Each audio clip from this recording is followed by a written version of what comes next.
nuk e kemi inauguruar me ndeshje, kemi inauguruar me koncert. Pra, dhe koncert, po me Pulson Stars të rinjve të qytetit, që ishte një performance musical,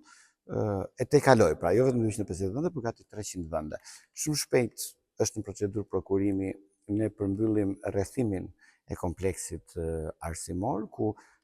kemi një projekt të gatshëm ku presim mbështetjen e Federatës Shqiptare të Futbollit, e cila në parim na është dhënë, për të ndërtuar dhe 2 fusha stërvitore futbolli jashtë palestrës, dhe ne shpresojmë që brenda një vitit kemi këtë ambient të mbyllur me një kompleks fushash futbolli, volejbolli, basketbolli dhe tenisi në të gjithë kompleksin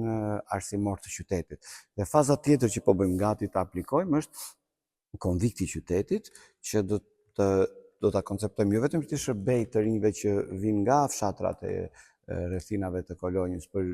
gjimnazion Petro Enil Luarasi, por hapjen e një dege të shkollës profesionale të rajonit Korçës. Pra, qendra e Korçës hapim një degë profesionale, qoftë të praktikave, po qoftë të tipologjive të veçanta, si është pylltarisë, bletëritjes,